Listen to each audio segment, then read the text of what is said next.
নমস্কাৰ আজি আপোনালোকক আমাৰ এই ফাউণ্ডেশ্যন ক্লাছলৈ স্বাগতম জনালোঁ আজি আপোনালোকে এই ক্লাছত শিকিব পাৰিব লসাউ আৰু গসাউ লগতে আপোনালোকে উৎপাদক আৰু গুণিতক কি ইয়াৰ বিষয়ে জানিব পাৰিব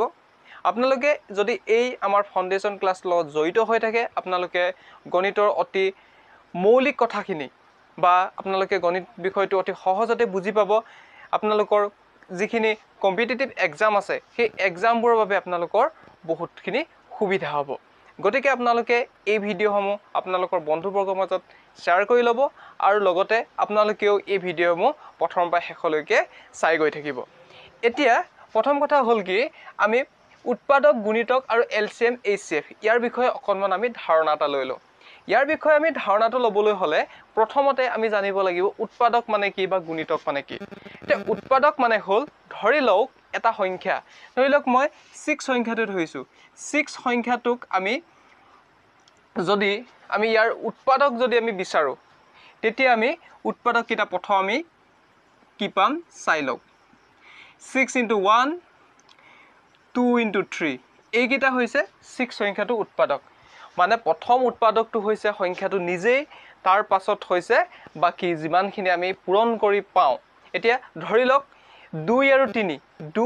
3 আমি পূৰণ কৰি কি পাইছোঁ 2 আৰু 3 পূৰণ কৰি কি পাইছোঁ 6 পাইছোঁ গতিকে 6 সংখ্যাটোৰ উৎপাদক কিমান হ'বগৈ 2 আৰু 3 হ'ব এতিয়া ধৰি লওক 12 সংখ্যাটো এটা 12 সংখ্যাটোৰ উৎপাদক আমি কি পাম প্ৰথম নিজে সংখ্যাটো হয় 12 * 12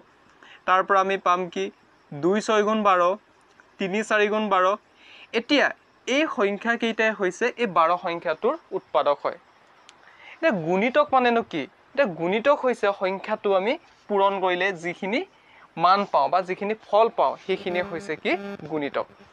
এটা গুণিতক মানে আমি পূৰণ বুলি সমুকে বুজি থব পাৰো এতিয়া 6 সংখ্যাটো গুণিতক যদি উলিয়াবলৈ হ'লে 6 * 1 = 6 6 * 2 = 12 6 * 3 = 18 6 * 4 = 24 6 * 5 = 30 6 * 6 = 36 এনে ধৰণৰ যিখিনি সংখ্যা পাইছো এই সংখ্যাখিনি হৈছে 6 সংখ্যাটোৰ গুণিতক হয় এটা নিশ্চয় আপোনালোকে বুজি পালে গুণিতক আৰু উৎপাদক কি হয় এতিয়া আপোনালোকক মই এই ওপৰৰ প্ৰশ্ন কেইটা বুজাব চেষ্টা কৰিম এতিয়া আগৰ ক্লাছত মই আপোনালোকক লসাগু আৰু গসাগু বিষয়ে একেবাৰে মৌলিকভাৱে বুজাবলৈ চেষ্টা কৰিছিলোঁ গতিকে আগৰ ভিডিঅ'টো আপোনালোকে চাইহে এই ভিডিঅ'টো চাবলৈ চেষ্টা কৰিব এতিয়া 1 নম্বৰ কোৱেশ্চনটোত কৈছে 6 8 আৰু 10 তিনিওটা সংখ্যাৰে বিভাজ্য হোৱা আটাইতকৈ সৰু সংখ্যাটো উলিয়াব কৈছে এতিয়া মই সৰু সংখ্যাটো উলিয়াবলৈ কৈছে গোটেই কেইটা সংখ্যাৰে বিভাজ্য হোৱা সৰু সংখ্যাটো উলিয়াবলৈ কৈছে গতিকে আমি ইয়াৰ পৰা কি উলিয়াব লাগিব ইয়াৰ আমি এলচিএম উলিয়াব লাগিব যদি আমাক যদি ক'লে হয় এতিয়া দুটা সংখ্যা দিলে হয় ধৰি লওক 50 আৰু 60 এই সংখ্যা দুটা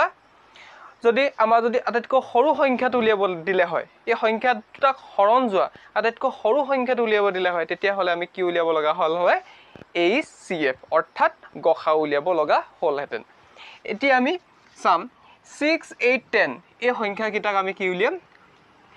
এলচিএম উলিয়াম 6 8 আৰু 10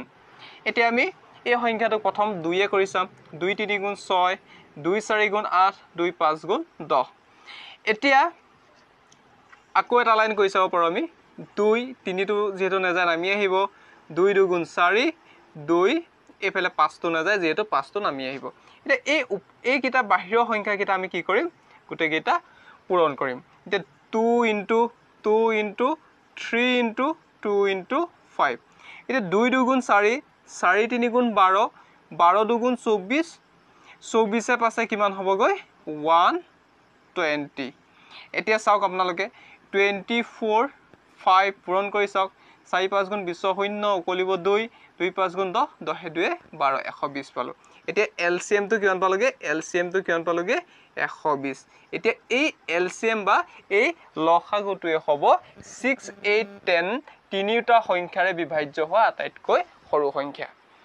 এটা নিশ্চয় আপোনালোকে এটো কথা বুজি পালে ইয়াৰ পিছৰ কোৱেশ্চনটো চাওক ইয়াত কৈছে কি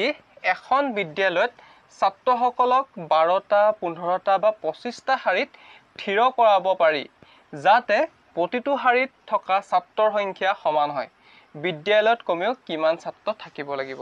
ইয়াতো আমি কি উলিয়াব লাগিব এলচিএম উলিয়াব লাগিব এলচিএম কেনেকৈ উলিয়াব লাগিব কৈছিলো মই গোটেই কিটা সংখ্যা আমি চুটি হৰণেৰে কৰিব লাগিব প্ৰথম এতিয়া 12 15 আৰু 25 এই সংখ্যা কেইটা পাতি ললো এই গোটেই সংখ্যা কেইটা কিহে বাৰ যাব প্ৰথম চাম 3 এ চাম 3 এ যাব নেকি 3 এ চাম 3 এ না যায় তথাপি আমি কৰি চাইছো বাকি কেইটাটো যাব 3 4 গুণ 12 3 5 গুণ 15 25 টো যেহেতু না যায় 25 টো এই কাৰণে নামি আহিলে এটা 5 ৰে কৰি চাম 4 টো নামি আহিব 5 গুণ 5 5 5 গুণ 25 হ'ব এতিয়া আমি এলচিএম উলিয়াম এলচিএম উলিয়াব হলে কি কৰিব লাগিব এই বাহিৰৰ কিটা আমি কি কৰিম পূৰণ কৰিম 3 পূৰণ 5 পূৰণ 4 পূৰণ 5 এই কিটা আমি পূৰণ কৰিলে কি পাম চাওক 3 5 গুণ 15 15 4 গুণ কিমান 4 15 60